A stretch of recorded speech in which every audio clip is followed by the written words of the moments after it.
Halo juragan semua, balik lagi dengan gua Gunawan di Bubur Ayam Plus. Di episode sebelumnya, kita sempat bahas soal penghematan 3 jenis beban, harga pokok, HPP, beban karyawan, dan beban sewa. Dari ketiga beban ini, yang paling gampang dihemat dan yang paling cepat kelihatan hasilnya, itu adalah beban karyawan. Gimana caranya? Yuk kita lihat perhitungan berikut ini. Oke, di sini gua akan ambil contoh kebutuhan karyawan untuk restoran dine-in normal, yang biasanya butuh 8 orang untuk satu shift. Jadi dapur pakai 2, kasir pakai 2 orang, waiternya pakai 4. Dan normally resto akan jalan 2 shift ya. Jadi 8 orang itu jadi 16 orang. Gua akan ambil normally salary orang dapur kira-kira 1 orang 7 juta, kasir 5 juta per bulan, waiter 4,5 juta per bulan. Sekarang kita balik ke jumlah orangnya. Nggak usah muluk-muluk. Gua akan bagi ini jadi 2 tahap. Karena di sini kita akan ngomong soal gimana caranya kita mengautomate suatu restoran. Jadi gua pikir kita nggak akan bisa langsung kaget kita ubah semua. Gua bagi ini jadi 2. Nah, di sini gua akan hemat. Pertama, dapur akan nggak gua kurangi sama sekali. Karena quality makanan itu harus dijaga. Number 1, dapur tetap 4 orang. 2 shift. Kasir bisa kita kurangi. Yang tadinya 2 shift 4 orang, kita kurangi jadi tinggal 2. Karena setengah dari proses pembayaran udah bisa kita automate di sini. Waiter yang tadinya 8 orang, 2 shift, gua kurangi jadi tinggal 4. Jadi kita cuma pakai 4 orang. Jadi in total, 16 orang itu tinggal 10. Penghematannya berapa? Kita tinggal kali aja sama salary-nya. Yang sebelumnya di dapur gajinya 28 juta kan ya, itu masih tetap, karena kita nggak kurangi jumlah orang di situ. Kita pertahankan jumlah orang dapur, tapi yang kasir, yang tadinya beban sebulannya 20 juta, sekarang tinggal 10 juta. Waiter yang tadinya 36 juta, sekarang tinggal 18 juta. Jadi di tahap 1 ini, in total yang tadinya outlet habis 84 juta untuk beban karyawan, sekarang tinggal 56 juta. Yang mana berarti ini kita udah hemat 33%. Dengan penghematan 33% ini, berarti cuma dari beban karyawan kita udah bisa bantu supaya laba kita naik dari 12 jadi 18%. Oke, sekarang coba kita proyeksikan hasil penghematan tahap 1 tadi ke laporan laba rugi. Gimana caranya? Di laporan laba rugi, tadinya beban gaji 121 miliar, bisa kita hemat 33%. Berarti porsi beban gaji terhadap penjualan itu kan 19% nih. Nah, berarti setelah penghematan tahap 1, laba kita udah naik 6%. Yang tadinya 12 jadi 18%. Berarti sebenarnya laba kita langsung naik 50%. 12 jadi 18 loh. Ini mungkin nggak? Ini mungkin banget. Dan udah kita sering lakukan di ISB. Kalau penasaran, bisa cari gua, atau ke tim gua, atau bisa langsung ke website kita. Dan ini baru awalnya doang. Karena kenapa? Kita ngomong soal automation, ingat tadi. Di tahap 2, kita akan ngomong soal gimana caranya kita bisa mengautomate seluruh proses pembayaran. Dimana atau bisa juga kita automate seluruh proses serving. Jadi di tahap 2 ini dapur akan tetap gua pertahankan 4 orang. Nah, misalkan ternyata udah jalan setahun, terus payment kita mungkin oke lah, belum bisa seluruhnya otomatis, tapi minimal di kasir kita bisa pertahankan 2 orang. Berarti kita udah jalan semi otomatis.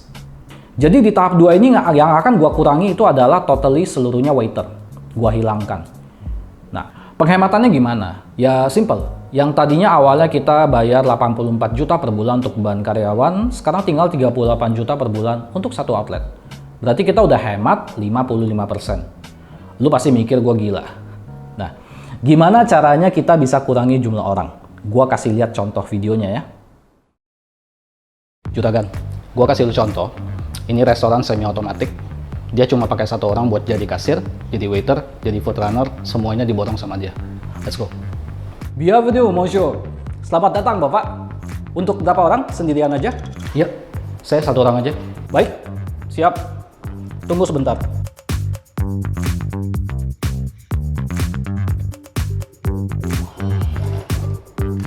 Mari, silakan saya antar. Baik, thank you. Baik, thank you.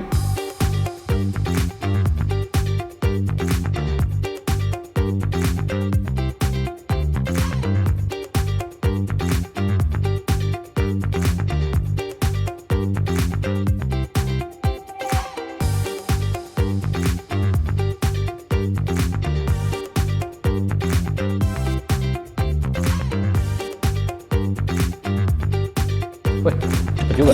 Thank you. Oke, sekarang gue mau bayar. Gue pakai online payment deh. Masukin nama, email, handphone. Jadi kalau ada apa-apa, gue masih bisa komplain. Ceritanya gue bayar pakai OVO deh. Proceed. Wah, udah. Beres. Tinggal masuk ke OVO. Gue tinggal approve.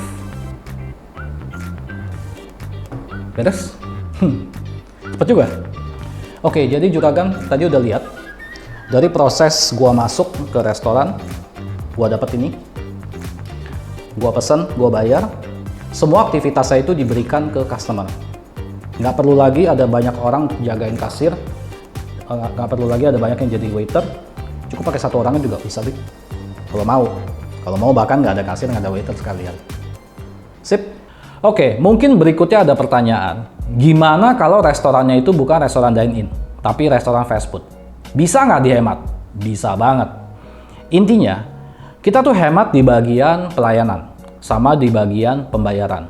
Dapur jangan dihemat, karena kita perlu jaga kualitas produk. Nah sekarang, kalau gitu, untuk hemat di jenis restoran takeaway atau fast food, gimana caranya? Nih, gue kasih lihat video berikut ini. Buat fast food atau takeaway, customer bisa scan QR status atau pakai kios pemesanan. Di sini kita contohkan pakai kios pemesanan. Automation bisa kita aplikasikan pada pembayaran supaya customer bisa bayar tanpa ada kasir yang melayani. Di contoh ini kita pakai kris, hemat MDR, dan ingat kita nggak pakai kasir.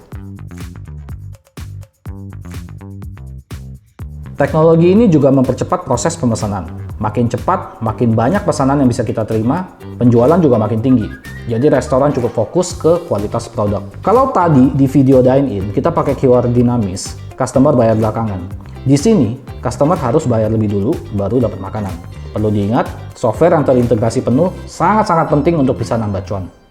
Mau jenis restorannya apapun, baik itu dine-in, take away, warung, semua bisa dihemat pakai teknologi. Tapi yang penting, teknologinya itu harus terintegrasi. Kita jangan sampai pakai teknologi yang setengah-setengah. Karena kenapa? Keistimewaan manusia dalam menjalankan restoran atau F&B itu adalah komunikasi. Kita manusia bisa saling komunikasi satu dengan yang lain. Teknologi masuk untuk menggantikan cara komunikasi itu. That's why manusianya boleh kita kurangi, tapi komunikasinya jangan. Balik lagi, ingat, kita mesti pakai teknologi yang terintegrasi. Mahal? Enggak lah. Teknologi yang kita pakai harganya tuh nggak lebih dari gaji satu orang waiter. Jadi bayangin, cuma dengan kurangi satu orang aja dibandingkan sama biaya teknologinya. Masih lebih jauh, lebih murah biaya teknologinya. Terus mungkin lo akan tanya gue, kalau gitu gue mesti PHK karyawan dong. Jangan dong kan, nggak berkah itu. Yang gue maksud dengan kurangi jumlah karyawan itu adalah, daripada di PHK, mending dialihkan ke cabang yang lain. Juragan kan pengusaha, pasti pengen dong nambah outlet. Tambah besar bisnis, berarti jumlah orang kan makin dibutuhkan. Tapi dengan kita bisa hemat jumlah orang di satu outlet, terus kita buka lagi outlet lainnya, mutasi aja timnya ke cabang baru. Kalau gitu kan nggak perlu PHK orang. Jumlah cabang nambah, cuan tambah gede. Cakep kan? Nah, di episode ini gue udah bahas cara kurangi beban karyawan. Angka-angka dan persentase yang gue sampaikan mungkin bisa berbeda di bisnis Juragan sendiri nantinya.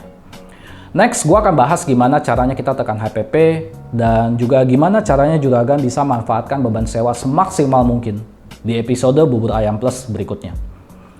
Oke Juragan, thank you udah nonton. Silakan like, subscribe, atau tinggalkan komen.